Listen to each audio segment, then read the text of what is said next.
Welcome back to Bombastic Nation and Ting and Ting and Ting. I'm Mr. Giant and I'm back with some more vibes for all you. And this one here is a series.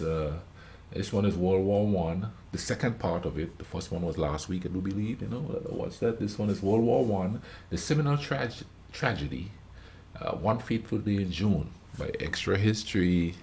You all gotta go there and check out Extra History, man. They got good stuff in there. You know what I mean? Of course, you go ahead and once you read this, you watch this, go get some books and stuff and read up on more about it. That's what I do. You understand what I'm gonna say? But let's go ahead and YouTube and simmer, see what I go on here.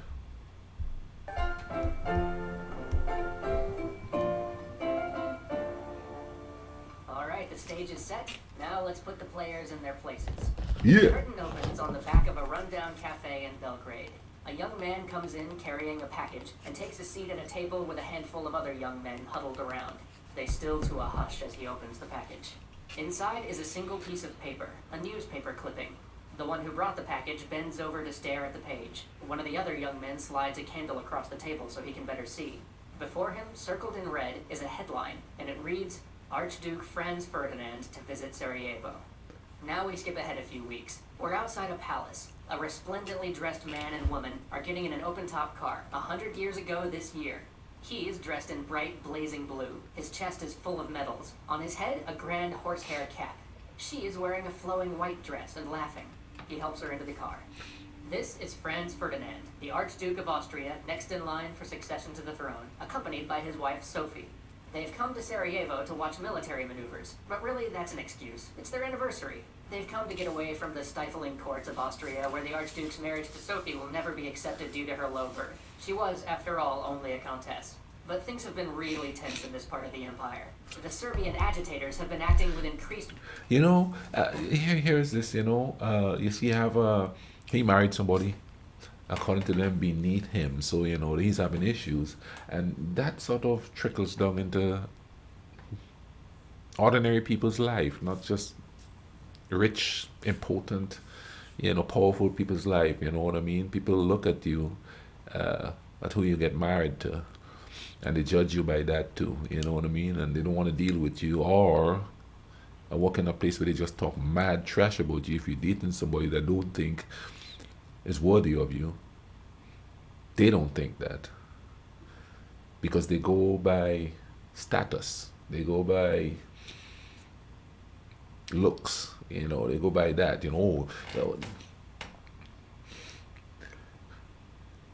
like, okay, let me give you an example. I know people that work for sports teams, female sports teams, and the only people they want to hook them up with is other female sports people, because they figure good match. A nerd,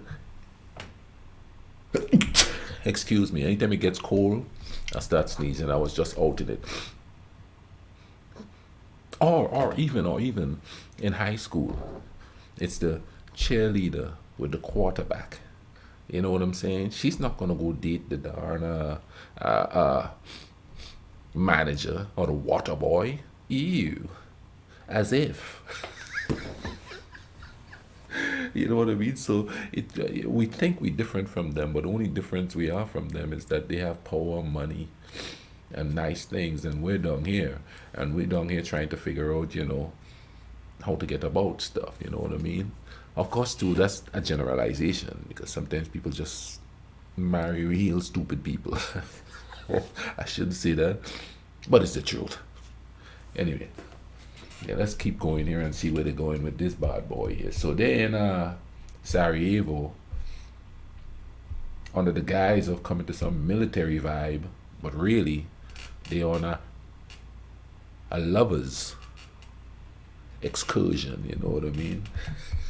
Dictators have been acting with increased boldness to demand a Serbia free and independent from Austrian rule. And this day, of all days, falls on the anniversary of one of the greatest battles in Serbian history, the Battle of Kosovo. It's one of the great rallying points of the Serbian people, a point of national pride.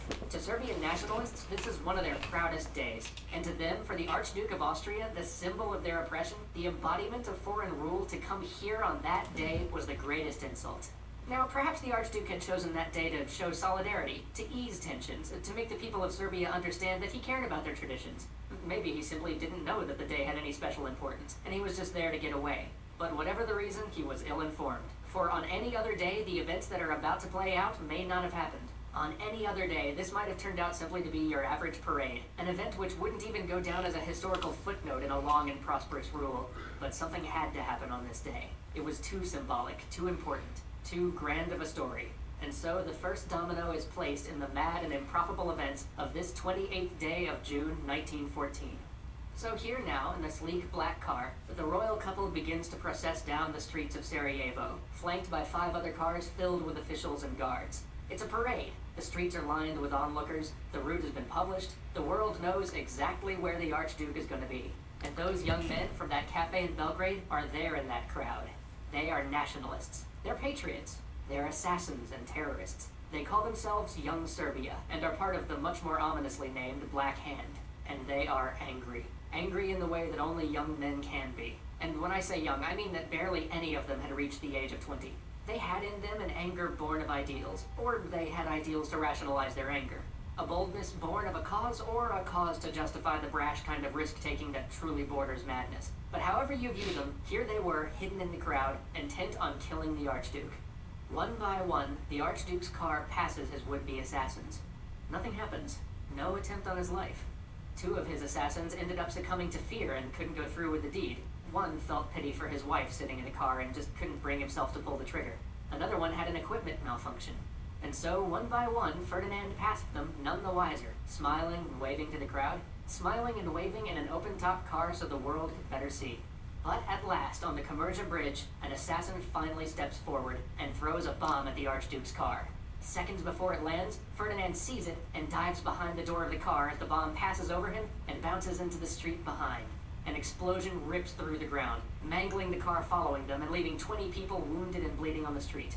The assassin leaps over the side of the bridge to make his escape, but in the type of amateurish planning that would be comical if the circumstances weren't so grave, he fails to realize that the river below is only 4 inches deep. He hurts his leg in the fall. In one last act of comic tragic bravado, the assassin swallows the cyanide pill he's been carrying, a final you'll-never-take-me-alive gesture. But alas, these young high school assassins had bought their suicide pills on the cheap, and this one was way past its shelf life. So the young man just sits quietly vomiting into the river while the police stroll down to take him very much alive.